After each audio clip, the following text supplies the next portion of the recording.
அடுத்து என்னன்னு கேட்டா நம்ம ஹராம்ல வந்து 3 வகையான ஹராம் இருக்கிறோம். ஒன்னு வந்து பிறருடைய பொருளை நம்ம சாப்பிடக்கூடாது. ரெண்டாவது வந்து ஏமாத்தி, அதாவது வியாபாரத்திலே குறுக்கல் வாங்கல வந்து நினைக்கக்கூடாது. ஒருவரை ஏமாற்றம் செய்து வர்த்தகத்துல ஏமாற்றம் செய்து சாப்பிடுவது தடுக்கப்பட்டிருக்குன்னு பார்த்தோம். வந்து எந்தெந்த குறுக்கல் வாங்கல வந்து வட்டி அமைந்திருக்கிறதோ அது கூடாது என்று பார்த்துட்டோம். நாலாவது 5 அடிப்படையில் எல்லாமே அடங்கி. நாலாவது என்னன்னு கேட்டா, எது வியாபாரத்திற்கு உரியதாக இல்லையோ அதை வியாபாரமாக ஆக்குதல். ஒருத்தர் கொடுத்து வாங்க அது வியாபாரத்துக்கு உரியதாக இருக்கணும். வியாபாரத்துக்கு உரியதாக இல்லை வியாபாரமாக ஆக்கினார்களே ஆனால் அதுல ஏமாற்ற மக்களை ஏமாத்துறது, மோசடி பண்றது, அந்த மாதிரி விஷயங்களை அடங்கி இருக்கும். பொருளை கொடுத்து ஏமாத்துறது இல்ல, அது ஒரு மெட்டீரியலே இல்ல, இல்லாத ஒன்னை காட்டி வைக்கிறாங்க பாருங்க. இது மாதிரியான விஷயங்கள் பூராவுமே மார்க்கத்தில் தடுக்கப்பட்டிருக்கு. அது பாத்தில்னு பேரு. பாத்திலான வகையில சாப்பிடாதீங்க அப்படின்னு அல்லாஹ் குர்ஆன்ல பல இடங்கள்ல சொல்றான். எப்படி சொல்றான்?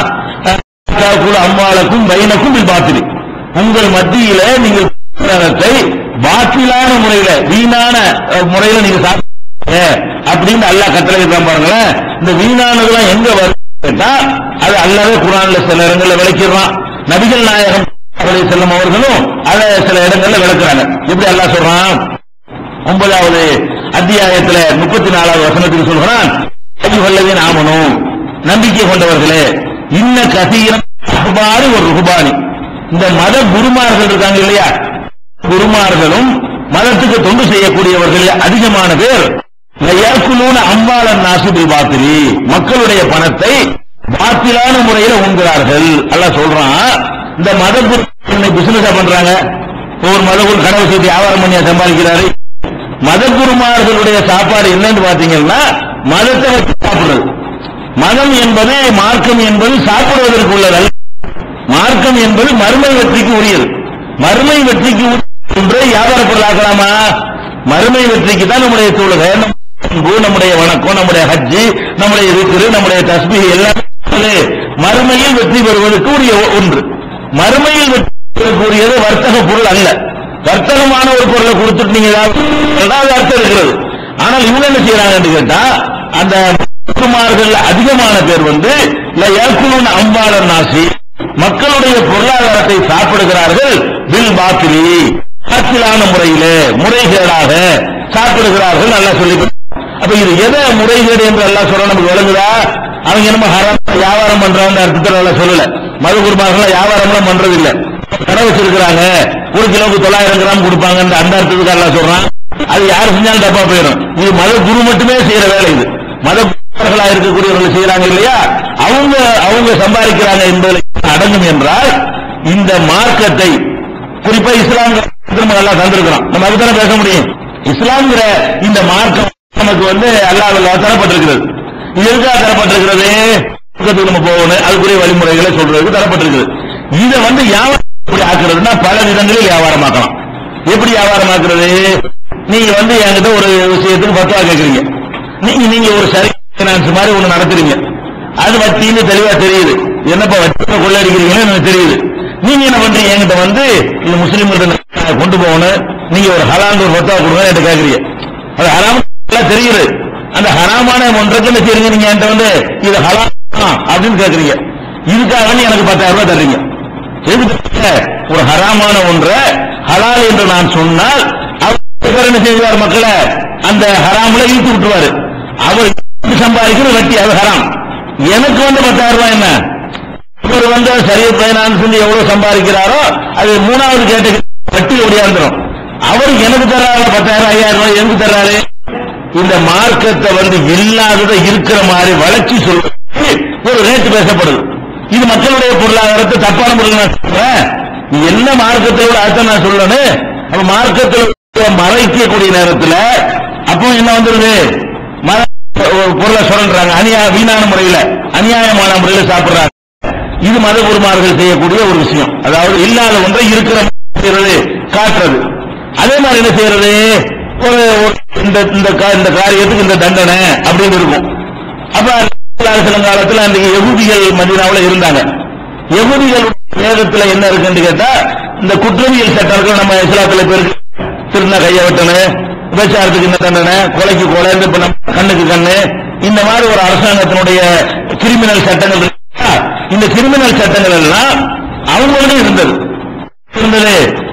யகூதிகளுக்கும் இருந்தது. இன்னும் சொல்ல போனா அல்லாஹ் குர்ஆன்ல என்ன சொல்றான்னா, அவங்களுக்கு நம்ம கடமையாக்கி இருந்தோம்னு அல்லாஹ் என்ன செஞ்சு கேட்றான், ذلك كتبنا على بني إسرائيل فيها أن النفس بالنفس والعين بالعين والأذن بالأذن والسن بالسن والقصاص. அல்லாஹ் சொல்றான், இதன் காரணமாகத்தான் இஸ்ரவேலர்களுக்கு சட்டமாக்கி இருந்தோம். அல்லாஹ் சொல்லி கேட்கிறான், மின் அஜ்லில் ஆலிக்க, இப்படி கொலை கொள்ளை நடக்கிற காரணத்தினாலதான் கதபுனா அலா பனி இஸ்ராயீல, இஸ்ரவேலர்களுக்கு நம்ம கடமையாக்கி இருந்தோம். அன்னன் நஃப்ஸ பின் நஃப்ஸ், உயிருக்கு உயிர், உயிருக்கு இருந்தா நீங்க உயிரை கொல்லக்கூடாது. ஒரு கவர்மெண்ட் ஒருவன் உயிரை ஒருத்தன் எடுத்துட்டான்னு சொன்னா மரண தண்டனை கொடுக்கணும். அது ஐன பில் ஐனி, ஒருத்தன் கண்ணை ஒருத்தன் நோண்டிட்டான்னு சொன்னா அரசாங்கம் என்ன செய்ய, நோண்டினவன் கண்ணை நோண்டணும். அப்பதான் நாளைக்கு மற்றவங்க என்ன நோண்ட மாட்டாங்க. ஒரு சின்ன பிசின்னி, பல்லுக்கு பல்லு, கல்லுக்கு பல்ல எப்படி புரிஞ்சுக்கிற கூடாது, நம்ம பல்ல உடைச்சு நோய் ஊற்றி உடைச்சிட கூடாது. நம்ம பல்ல உடைச்சுட்டான்னா வழக்கு தொடரணும். அந்த வழக்குல இஸ்லாமிய அரசுல என்ன தண்டனை கொடுக்கப்படும், பல்ல உடைச்ச காரணத்தினால் எந்த பல்லை உடைத்தாயோ அதே பல்ல உனக்கு உடைப்போம். இப்படி செஞ்சுட்டோம்னு சொன்ன அரசாங்கம் செஞ்சு விட்டது என்றால் குற்றங்கள் குறையும். அப்ப இப்படி எல்லாம் அவங்களுக்கு சட்டம் இருக்குது. அப்ப நபிகள் நாயகம் ஸல்லல்லாஹு அலைஹி வஸல்லம் மதீனாவுக்கு போன ஆரம்ப கட்டத்துல அவங்க கையில அதிகாரம் வரல.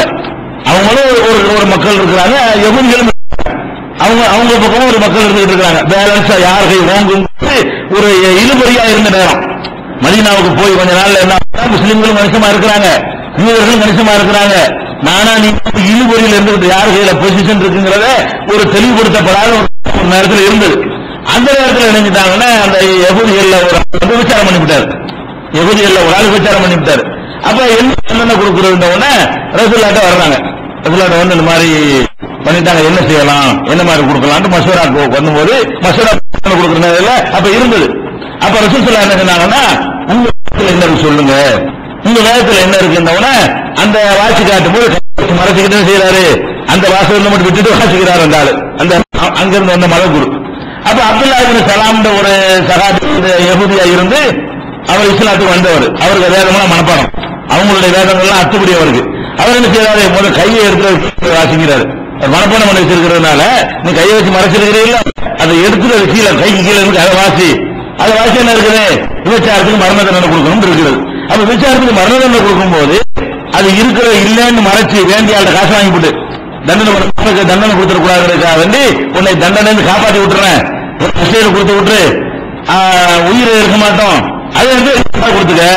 அப்ப இருக்கிறத மறைக்கிறதுக்காக வேண்டி, இல்லாத இருக்கிறதுக்காக காசு வாங்கினாலும் அது வீணான, அது வியாபார பொருள், அது மார்க்கெட்டை வியாபாரமாக்கலாம்னு அர்த்தம். சரியா? அப்ப இருக்கிறது இல்லைன்னு சொன்னாலும் ஒன்னு விஷயம் கன்ஃபார்மா இருக்குன்னு தெரியுது, அதை பிடிச்சி இல்லைன்னு சொல்றது இன்னைக்கு நடந்து கொண்டிருக்கு. இன்னைக்கு மத குருமார்கள் என்ன பண்றாங்கன்னு கேட்டா, ஒரு வசதியான ஆட்களா இருந்தாங்கன்னு சொன்னா அவங்களுக்கு விருப்பத்துக்கு தகுந்த மாதிரி குடும்ப பிரச்சனையில மொத்தம் கொடுக்குறாங்க. குடும்ப பிரச்சனையில கணவன் மனைவிக்கு பிரச்சனை வருதுன்னு வைங்களேன், ரெண்டு பேருக்கும் திருமணத்தை ரத்து செய்யறது இருக்குது. ஆனா அதுக்கெல்லாம் சில ஃபார்மாலிட்டிஸ் இருக்கும், ஏற்கனவே செஞ்சிட முடியாது. அதுக்குன்னு ஃபார்மாலிட்டி, விசாரணை, அதுக்கு சில சாட்சிகள், பல விஷயங்கள்லாம் இருக்கிறது. எதிர்த்தரப்பு கருத்தை கேட்கறதெல்லாம் இருக்கிறது. நீ வசதி உள்ள ஒரு ஆளா இருந்தீங்கன்னா எனக்கு விவாகரத்து வேணும்னு ஒரு பெண் கம்ப்ளைண்ட் கொடுத்து கூட ஒரு கவர்ந்து சேர்ந்து கவர்ந்து உள்ள ஒரு விஷயத்தை வச்சு கொடுத்துட்டாங்கன்னு சொன்னா இந்த திருமணத்தை நான் ரத்து செய்யறேன் உடனே அந்த நிமிஷமே எந்த புருஷன் அந்த பொம்பளை கம்ப்ளைண்ட் கொடுக்குறாங்களோ அந்த புருஷனை கூப்பிட விடணும். என்னப்பா அந்த கம்ப்ளைண்ட் என்னப்பா விஷயம் விசாரிக்கணும், ரெண்டு தரப்பு கருத்து கேட்கணும், அதுக்கு முன்னாடி கொடுக்கணும். இன்னைக்கு நீங்க என்ன செய்யலாம்னு கேட்டா, காசு கொடுத்தீங்கன்னு சொன்னா அதுக்கு தகுந்தவாறு சொத்தா கொடுப்பாங்க. காசு கொடுக்கலன்னா அதெல்லாம் நீங்க செய்ய முடியாது, அதுக்கெல்லாம் இடம் இல்ல, நிறைய ஃபார்மாலிட்டிஸ் இருக்குது, மனு கொடுத்து போங்க. இப்படி இன்னைக்கு வரைக்கும் என்ன இருக்குது, குடும்ப விஷயங்கள் அது மாதிரி செய்யறாங்க. கட்டாயப்படுத்தி கல்யாணம் பண்றது கூடும்பாங்க, அது கூடாதுன்னு மார்க்கத்தில் இருக்குது. சில ஆளுக்கு பணக்காரன் கட்டாயப்படுத்தி கல்யாணம் பண்ணிட்டான்னு சொன்னா அது அவங்களுக்கு கேஸ் வந்தா அது ஒன்றும் தப்பு இல்லை, நடந்து போச்சு என்ன செய்யறது, இப்படிங்கிற எல்லாம் சொல்லக்கூடிய காட்சியை பார்க்கிறோம். அப்ப மார்க்கத்தை வைத்து பிழைப்பு நடத்துவது அல்லாஹ் என்ன செய்யறான், பாத்திலை வீணானதை கொண்டு சாப்பிடுறாங்கன்னு சொல்றான். இது குர்ஆன்ல தெளிவாக சொல்றான். 2வது சூராவுல 174வது வசனத்தில் சொல்றான், இன்னல்லதீன யக்துமூன மா அன்ஸலல்லாஹு மினல் கிதாப், அல்லாஹ் வேதத்தை அருள் இருக்கிறானே அது யார் மறைக்கிறார்களோ, யஸ்தரூன பிஹி தமனன் கலீலா, அதற்கு அற்பமான கிரயத்தை வாங்கி கொள்கிறார்களோ. மார்க்கத்தை மறைச்சி என்ன பத்துவாவோ அதை சொல்லணும், என்ன இருக்குன்னு உடைச்சுன்னு யாரு பாதிக்கப்பட்டாலும் சரி, அது என்ன விலை வந்தாலும் சரி, மார்க்கத்தில் அதை கொண்டு உடைச்சு பண்ணணும். அப்படி சொல்லாம மார்க்கத்தை நம்ம மறைத்து விட்டு சமணம் கலிலா, அதுக்காக வேண்டிய அற்பமான கிரயத்தை யார் வாங்கிக் கொள்கிறார்களோ உலாயிக்கமா ஏற்கனவே இல்லைன்னார், அவங்க வயிற்றுக்குள்ள சாப்பிடுற சாப்பாடு இருக்க நரக நெருப்பைத்தான் அவர்கள் சாப்பிடுகிறார்கள்.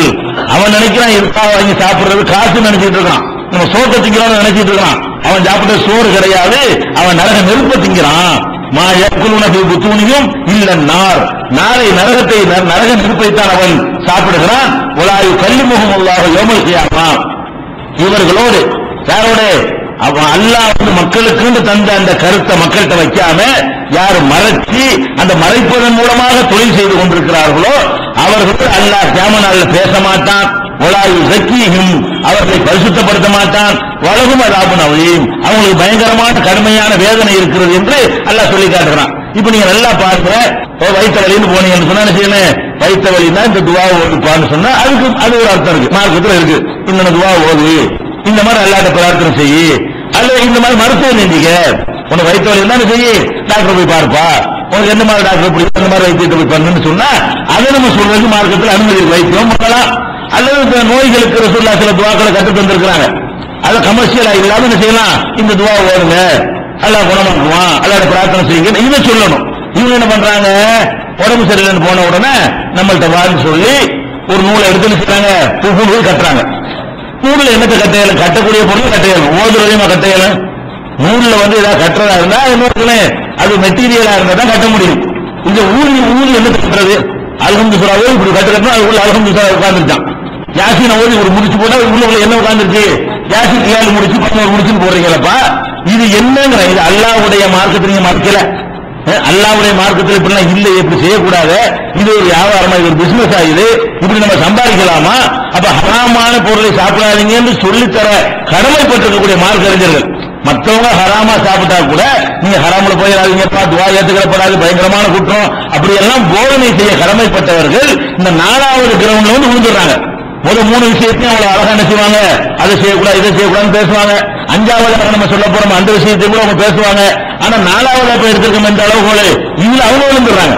அவங்க எல்லாருமே ஹராமா செய்யறாங்க. அதே மாதிரி என்ன செய்யறாங்க, ஒரு தட்டுல எழுதி கொடுத்து இதை கரைச்சி குடிங்கிறாங்க.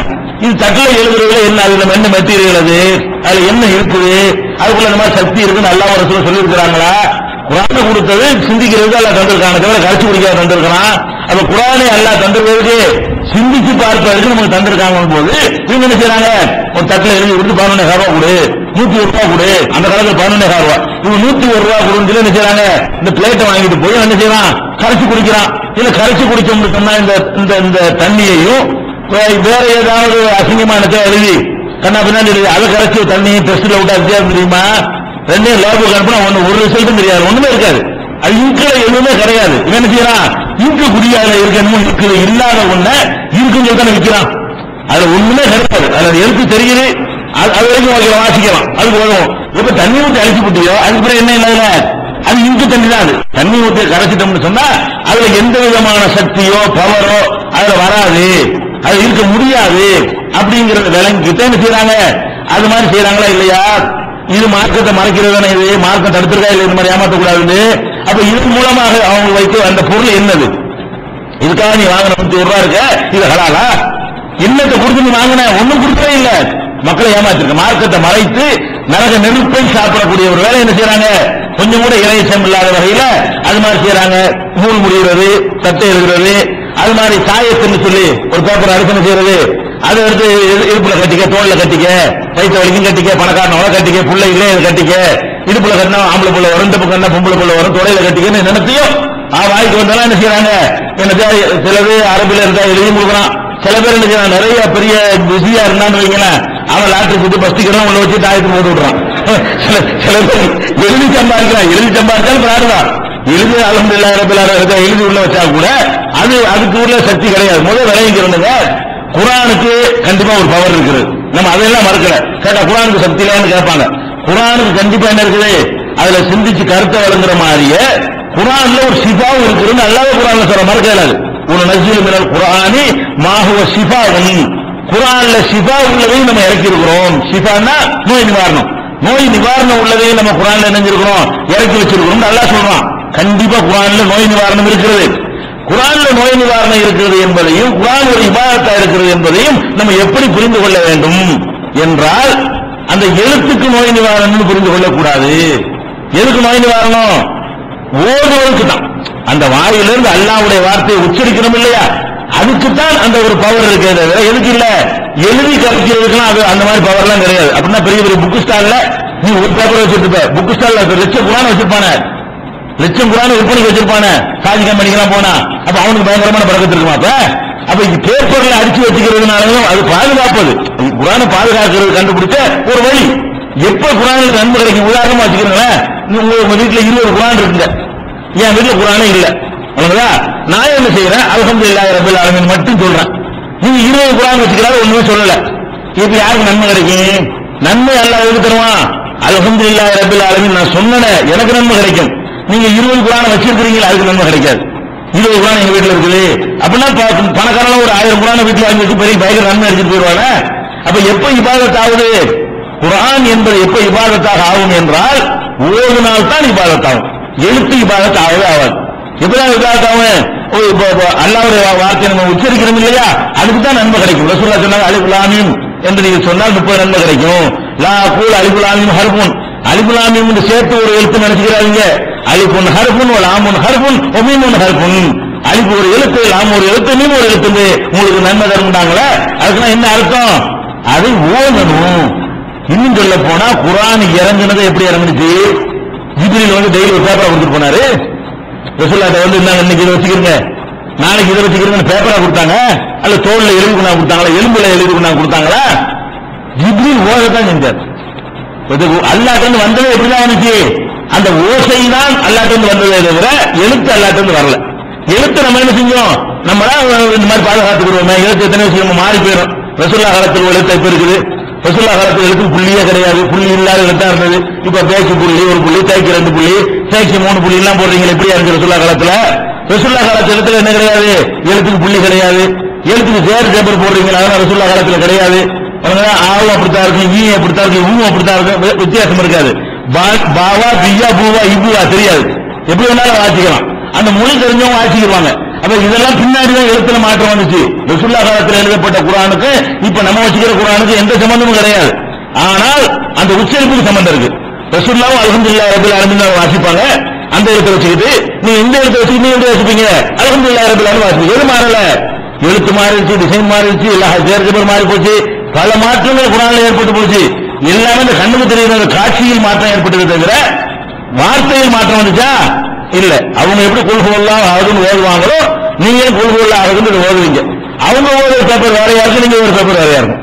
அவங்க குல்ஹுவல்லாஹ் அஹதுன்னு எழுதி வச்சிருக்காங்களே அதை எடுத்து உங்களுக்கு வாசிக்க இயலாது. ரசூலுல்லாஹ்வுடைய கடிதம் இன்னைக்கு வரைக்கும் மியூசியத்தில் இருக்குது, இன்னைக்கு வரைக்கும் வச்சிருக்காங்க. ரசூல் ஸல்லல்லாஹு அலைஹி வஸல்லம் மன்னர்களுக்கு எழுதினாங்க கடிதம், அதுல ஒரு கடிதத்தை எடுத்து வச்சிருக்காங்க, மியூசியத்தில் வச்சிருக்காங்க. நெட்ல நம்ம நீங்க பார்க்கலாம். அவங்க வாசிக்கலாமா? வாசிக்கலாது. நம்ம எழுத்துக்கு சம்பந்தமே இருக்காது, எங்களுக்கும் வாசிக்கலாது. அதுக்குன்னு இந்த கல்வெட்டுலாம் படிக்கிறதுக்குரிய நாலேஜ் உள்ளவங்க இருப்பாங்களே, அவங்களுக்கு அதெல்லாம் வாசிக்கணும். அந்த மாதிரி எவ்வளவு மாற்றங்கள் வந்துருச்சு. அப்ப நம்ம என்ன விளங்கல? அல்லாஹ்வுடைய வேதத்துக்கு ஒண்ணும் இல்லைங்கிறாங்க. அல்லாஹ்வுடைய வேதத்துக்கு உட்கார்ந்து ஓடிக்கிட்டு உனக்கு நன்மை கிடைக்கும். உனக்கு நோயா இருக்கா, அது ஓடு, நன்மை கிடைக்கும். ஆயத்தில் முடிச்சு ஓடு, உனக்கு நிவாரணம் கிடைக்கும். அப்ப ஓடுவதற்கு நிவாரணம் கிடைக்குதுன்னா அதுவும் ஒத்துக்கிற வேண்டிய விஷயம். நம்ம குர்ஆனுக்கு ஒண்ணும் இல்ல, மனிதனுடைய வார்த்தையை போல நம்ம நினைக்க கூடாது. அதுக்கு அல்லாஹ் இருக்குன்னு, அது சிபா இருக்குன்னு சொன்னதுனால இவங்க என்ன செய்யறாங்க? ஓதுறதை விட்டு பிரேம் பண்ணி வைக்கிறது. இதை கடையில மாட்டிக்கிட்டு பயங்கர வியாபாரம் நடக்கும். இது எப்படி வியாபாரம் நடக்கும்? இன்னொரு வருஷம் வியாபாரம் நடக்குமா? இன்னொரு பிரேம் பண்ணி மாட்டிக்கிட்டு எப்படி வியாபாரம் நடக்கும்? அதுங்க கூட குர்ஆன் வந்து வியாபாரம் நடத்திருக்காங்க, அல்ல தரலையே. அவங்க இது குர்ஆன்ல ரொம்ப பக்தி வச்சிருந்த சஹாபாக்கள் கஷ்டம் தானே பட்டாங்க. யாரும் பெரிய பெரிய கோழி சொன்னாங்க, ஆவலை 1-2 பேரை தவிர. அப்ப அதுக்கு அல்லாஹ் தரவும் இல்லை. அப்படி தருவதா இருந்தாலும் சரி, அல்லாஹ்வுடைய வசனத்தை ஓதுறான், அதுக்கு அல்லாஹ் கருணையாக்கி ஏதாவது காசு கொடுப்பான்னு நினைச்சா கூட ஒரு அர்த்தம் இருக்குது. இவங்க என்ன செய்யறாங்க? இந்த தாயத்து, தட்டு, தகடு, பிரேம் பண்ணி மாற்றுறது, இது எல்லாமே எதுவரைதான் மார்க்கத்தை மறைத்து அவர்கள் சாப்பிடுகிறார்கள். இது எந்த ஒரு மெட்டீரியலும் கொடுக்கல. ஒண்ணு மார்க்க அடிப்படையில ஒரு பவர் இருக்குன்னு சொல்லி இருந்தா நீ அதை கொடுக்கலாம். அதுவும் இல்லை. உலகத்துல டெஸ்ட் பண்ணி பார்த்தாலாவது இந்த தாயத்தை கொண்டு டெஸ்ட் பண்ணி பார்த்து இதுல என்னென்ன அடங்கி இருக்குது, இதை போட்டவன இதுல சில கிளம்பும், அது என்னென்ன வேலையை செய்யும் அப்படின்னு டெஸ்ட் பண்றாங்கல்ல. பொருள்களை கொடுத்தா டெஸ்ட் பண்ணி தர்றாங்க.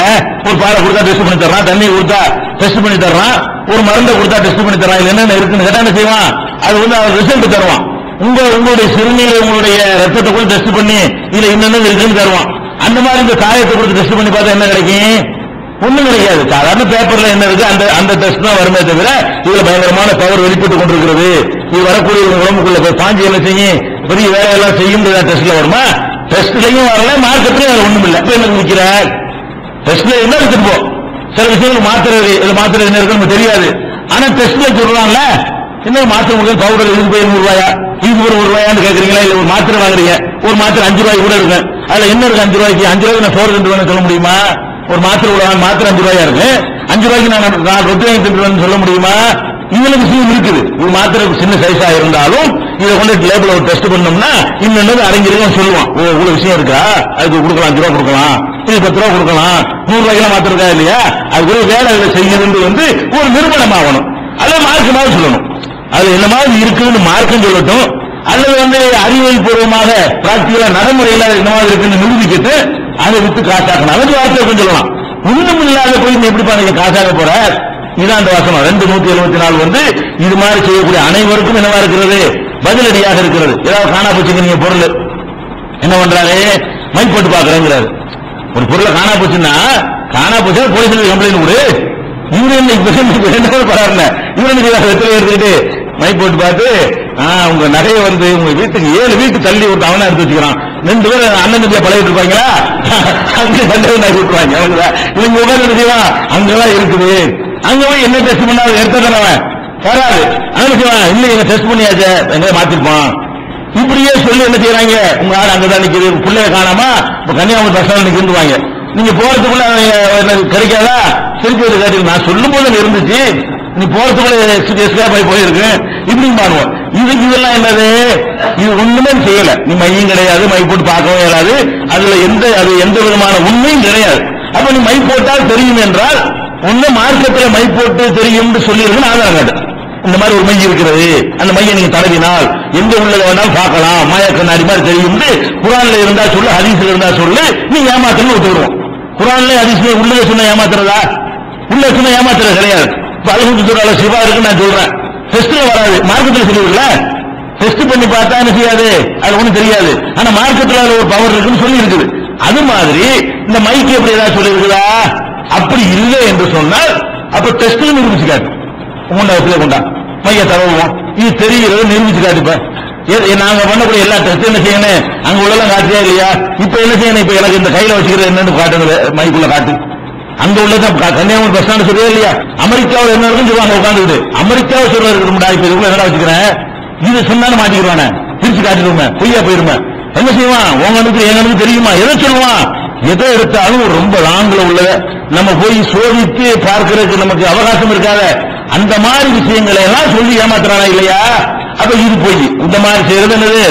இதுவும் ஏமாத்துற. மார்க்கெட்டை மறைச்சு விற்கிறது, மை போட்டு பார்க்கிறது, வீடு வைக்கிறேன், சூனியம் வைக்கிறேன், எல்லாம் அடங்குது. இந்த ஹராமான 4வது ஹராம் என்னது? மதத்தை வச்சுக்கிட்டு பிழைப்பு மக்களை ஏமாத்துறதுங்க. ஒருத்தர் நல்ல அண்ணன் தம்பியா இருப்பான், 2 பேரும் பிரிச்சு விடுறது. என்ன செய்யறது? வர்றது புருஷன் முன்னாடிக்குள்ள சண்டை உண்டாக்குறது. அது மாதிரி என்ன செய்யறது? 2 பொண்டாட்டிக்காரன் அந்த ஒரு பொண்டாட்டி இன்னொரு பொண்டாட்டிக்கு புருஷனை வெறுக்க வைக்கிறதுக்காக வேண்டி பண்றது, வசியம் பண்ண வைக்கிறது. சொல்லு கேட்க மாட்டேங்கிறான், பொண்டாட்டி சொல்ல கேட்க மாட்டேங்கிறான், என்ன செய்யறது? வசியம் வச்சு அம்மாட்ட பிரிக்கிறது. இப்படி எல்லாம் ஒரு கலையான மார்க்கத்துல இப்படி எல்லாம் இருக்குன்னு சொல்லி நம்ப வச்சு அதை கொண்டு வா, இதை கொண்டு வான்னு சொல்லி அதை மருந்து வச்சு வந்து லேயத்தை கொடுக்க புருஷனுக்கு. அப்படியும் பின்னாடி எப்படி நின்று சுத்திட்டு வருவாரு, அவர் அம்மா எல்லாம் நினைக்க மாட்டாரு. இப்படி எல்லாம் சொல்லி ஏமாத்துறாங்களே. என்ன வசியம் இப்படி மார்க்கெட்டில் இருக்குதா? அந்த வசிய மருந்தை கொண்டா டெஸ்ட் பண்ணி பார்ப்போமா? ஒன்னு மார்க்கெட்டில் இருந்து ஆதாரத்தை காட்டு, அல்லது வேற மாதிரி மெடிக்கல் ரீதியாக இருக்குன்னு சொன்னா அறிவியல் பூர்வம் நிரூபிச்சு காட்டு. அந்த மருந்துக்குள்ள இப்படி மனசை மாற்றக்கூடிய ஒரு விஷயம் அடங்கித்தான் இருக்குது, டெஸ்ட்ல தெரிகிறது அப்படின்னு சொல்லி சொன்னான்னு சொன்னா அதை விட்டுட்டு போ. அப்படி மாத்திரை தான் எழுந்து அது ஒண்ணுமே இல்லை. எனக்கு சக்கரை ஊட்டி வச்சு செய்யறான், இந்த உருண்டை சாப்பிடுறேன் அப்படி இதுதான், வேற ஒண்ணும் கிடையாது. ஒரு ஒண்ணுமே இருக்காது. அதுல அது என்ன பொருளை போட்டு கரைஞ்சாலும் அந்த பொருள் தான் அதுல இருக்குமே தவிர அது வேற ஒண்ணு அடிஷனலா என்ன இருக்காது. இவன் சொல்லக்கூடிய மேட்ரு ஒண்ணுமே இருக்காது. அப்ப வசியம் பண்ற இந்த மாதிரி சொல்றா என்னது? இதெல்லாம் அங்க மார்க்கத்தை மறைச்சி தின்று நரக நெருப்ப சாப்பிடக்கூடிய ஒரு தொழிலே கிடையாது. இது ஒரு வியாபாரமே கிடையாது. பயங்கரமான அல்லாஹ் பேசவே மாட்டாங்களோட. சில பேர்ல தண்டனை கொடுக்குற ஒரு பக்கம்ங்க, தண்டனை கொடுக்கிறோட மூஞ்சி கூட கொடுத்து பார்க்காத எவ்வளவுதான் இருக்கும். ரெண்டு அடி அடிச்சுட்டு போங்க, பேச மாட்டேங்குன்னு கேட்பமா இல்லையா? ரெண்டு தட்டு போங்க, திட்டு போங்க, ஏங்க மூஞ்சி கேட்கிறேன்னு கேட்பமா இல்லையா? அல்ல அந்த மாதிரி என்ன செய்யலாம், இந்த ஆட்களை ஒலாயு கல்லிமுகம் இவங்களோட பேசவே மாட்டான், ஒலாயு சக்கியும் இவங்களை தூய்மைப்படுத்த மாட்டான். சில தப்புகளை செஞ்ச பணம் போயிட்டு விடுவாங்கல்ல, அதெல்லாம் இங்க செய்ய மாட்டான். அப்படி சொல்லக்கூடிய ஒரு விஷயமா இருக்குது. இது அதுல அடங்கிறது. அதே மாதிரி ஜோசியம் பார்க்கறது, ஜோசியம் பார்த்து இல்லாத ஒண்ணு நாளைக்கு நடக்கிறத சொல்லுவேன், எனக்கு எப்ப கல்யாணம் நடக்கும், அதுக்கு கரெக்டாக சொல்லுவேன், உனக்கு 23 வயசுல கண்டிப்பா என்ன செய்யும், உனக்கு கல்யாணம் நடக்கும். கைரகையை பார்த்துக்கிட்டு உனக்கு என்ன செய்யுது, கண்டிப்பா 7 புள்ள ஆம்பளை புள்ள 2 புள்ள பொம்பளை புள்ள ரேகை சொல்லுதுன்னு. இது எப்படி அதுக்கு சொல்லுவேன், இந்த ரேகை எப்படி அதை சொல்லணும்னு கேட்கிறேன். ரேகை சொல்லாது. அப்ப ரேகையில வச்சு உனக்கு புள்ள பிறந்து சொல்றது, அது இந்த புள்ள பிறந்து சொல்றது, உனக்கு இத்தனை வயசுல கல்யாணம் ஆகும்னு சொல்றது, எதிர்காலத்தில் உனக்கு இது நடக்கும்னு சொல்றது. நீ இப்படிதாங்க ஒரு 3 வருஷத்துக்கு தான் கண்ட தண்ணீர் உனக்கு கண்டம் இருக்குங்க, அதை கடந்துட்டு வைங்க, நீங்க தான் ராஜா தமிழ்நாட்டுக்கு முடியுமா? அப்ப அது 3 வருஷம் யாரு போய் பார்க்க போறாங்க, இன்னும் தேடிட்டு இருக்கிறது 3 வருஷம் கழிச்சு பிச்சைக்காம தான் இருப்போம், அவனுக்கு தேடிட்டு இருக்க முடியாது. அப்ப இந்த மாதிரியான விஷயங்கள்லாம் என்ன செய்வானுவ, இல்ல ஜோசியத்தை சொல்லி சாப்பிடுறது. இது உண்ட உண்மையிலேயே ஜோசியம் ஒண்ணு மார்க்கெட்டில் சொல்லி இருந்தா காட்டுங்க. மார்க்கெட்டில் சொல்லல என்று சொன்னா ஒரு மனிதன் இப்படி எல்லாம் அறிந்து கொள்ள இயலுங்கிறத அறிவியல் பூர்வமா நிரூபிச்சு காட்டுங்க. முதுகு பின்னாடி நிக்கிறாள் இப்படி இருந்தா கண்டுபிடிக்கிறது, அதுக்கு ஒரு கலை இருக்குது, அந்த ஆதாரப்பூர்வம் நிரூபிச்சு காட்டுங்க. முடியாதுல.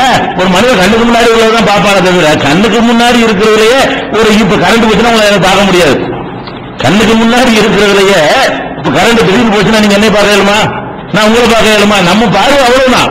அவன் என்ன செய்யறான், இதையும் பார்ப்பானா, இங்க இருந்து மதுரையை பார்க்கறான், இங்க இருந்து என்ன செய்யறான், அமெரிக்காவில் என்ன நடக்குன்னு பார்க்கறான். அது பார்த்தாலும் பரவாயில்ல, 2008 இருந்துட்டு 3008 பார்க்கறான்.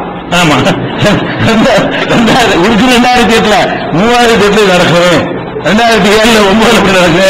அப்ப காலத்தை தாண்டி பார்க்கலாம். இப்படி காலத்தை தாண்டி பார்க்குதல் என்பது மார்க்க ரீதியா மனுஷனுக்கு இருக்குதாண்டா இல்ல, அறிவியல் ரீதியா மனுஷனுக்கு இருக்குதாண்டா இல்ல. ஒண்ணு மார்க்கத்தில் இருக்குன்னு சொல்லிட்டு போ, அதுக்குள்ள காரணத்துக்காக இருக்க திறமை செய்யுது, எல்லாம் சொன்னதானங்க பொய்யா உங்களை ஏமாத்தவங்க செய்யறேன், அதுதானங்க நான் அந்த கலையை பயன்படுத்துறேன்னு சொல்லி நான் ஒத்துக்குவேன்.